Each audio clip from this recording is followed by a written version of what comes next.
Hey everyone, Thomas Joe here. Let's talk about the year 1983.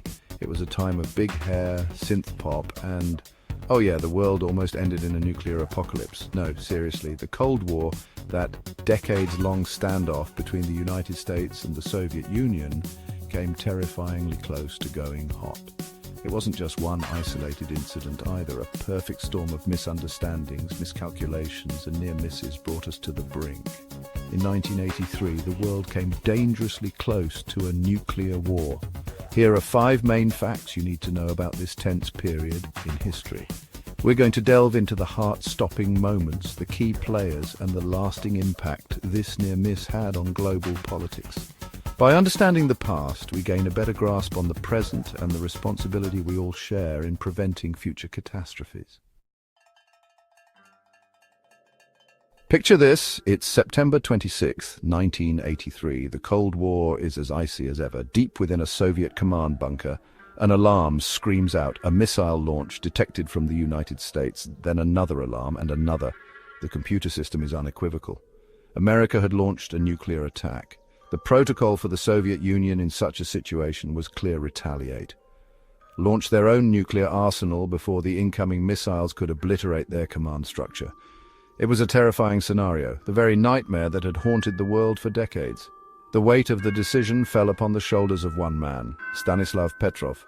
Petrov, a lieutenant colonel in the Soviet Air Defense Forces, was in charge of the early warning system. He stared at the screens, his mind struggling to reconcile the data with his gut feeling. Something wasn't right. The number of missiles detected was too small. There was no corroborating evidence from other radar systems. He made a choice that defied protocol, a choice that likely saved millions, perhaps billions of lives. He decided that the alarms were false. He reported the system malfunction up the chain of command, and he waited. The minutes must have felt like an eternity, each tick of the clock a hammer blow against the anvil of his anxiety. But the missiles never came. Petrov's intuition proved correct. A faulty satellite and a quirk of sunlight reflecting off cloud cover had tricked the Soviet early warning system into seeing ghosts, American ghosts armed with nuclear weapons. The world breathed a sigh of relief, unaware of how close it had come to annihilation. But the near miss of September 26th wasn't an isolated incident. Just 2 months earlier, NATO had conducted a military exercise codenamed Able Archer 83. This wasn't your average war game, though. Able Archer 83 simulated a full-scale nuclear attack on the Soviet Union. It involved realistic communications, blackout drills, the movement of nuclear-capable forces, and even messages formatted to mimic actual launch orders. From the Soviet perspective, it looked eerily similar to the real deal. Paranoia was already running high in the Kremlin. Just a few years earlier, President Ronald Reagan had taken a hardline stance against the Soviet Union, labeling it an evil empire and ramping up military spending. The Soviets, already grappling with economic stagnation and internal dissent, viewed these actions with deep suspicion. Able Archer 83, with its chillingly authentic scenarios, only served to deepen their anxieties.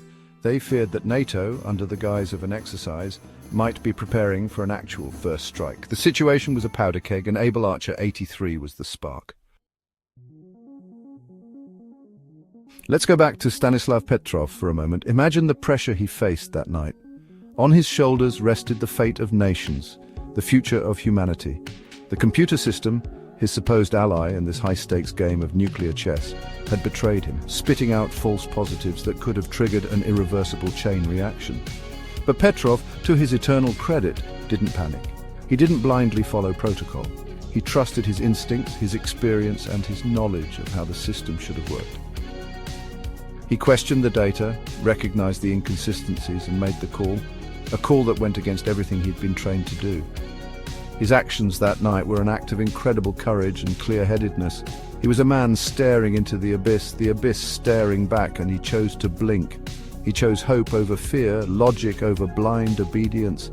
He chose life over annihilation. Ironically, Petrov's actions remained a closely guarded secret for years, hidden away in the annals of Cold War history. It wasn't until the fall of the Soviet Union that his story came to light, revealing the true extent of his heroism.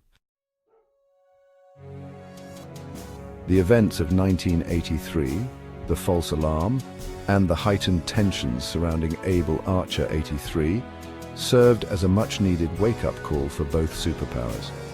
It was a stark reminder of how close they were to the precipice, how easily a miscalculation or a technical glitch could unleash an unimaginable catastrophe. In the aftermath, a dialogue, albeit a cautious one, began to open up between Washington and Moscow. Both sides recognized the need for greater transparency, for improved communication channels, for anything that could prevent another brush with nuclear Armageddon. The following year, in 1984, President Reagan and Soviet leader Konstantin Chernenko met for the first time. While their meeting didn't magically erase decades of mistrust and animosity, it marked a thawing in the Cold War freeze. It was a small step, but a crucial one, towards a safer, more stable world. The year 1983 serves as a stark reminder of the fragility of peace, the ever-present danger of nuclear weapons, and the importance of human judgment in the face of technological fallibility. It's a reminder that behind the algorithms, the complex machinery of war, and the geopolitical posturing, there are human beings, individuals capable of making choices that can either perpetuate conflict or pave the path towards a more peaceful future.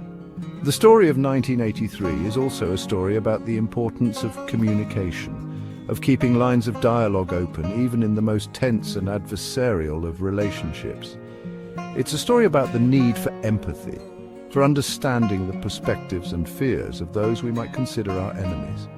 Today, in a world grappling with new challenges and threats, the lessons of 1983 remain as relevant as ever. The danger of nuclear war hasn't disappeared. It still lurks in the shadows, a spectre haunting our collective future. It's up to us, to each and every one of us, to learn from the mistakes of the past, to advocate for peace and understanding, and to ensure that the events of 1983 never ever happen again. So, as we reflect on the events of 1983, let's remember the courage of individuals like Stanislav Petrov, who, in the face of unimaginable pressure, made choices that averted disaster. Let's remember the importance of dialogue and diplomacy in de-escalating tensions and preventing misunderstandings that could have catastrophic consequences. Understanding these events helps us appreciate the delicate balance of international relations and the importance of vigilance in preventing nuclear conflict. By learning from the past, by engaging in informed discussions about the present, and by advocating for a safer future, we can all contribute to a world free from the threat of nuclear war. Stay informed and stay safe.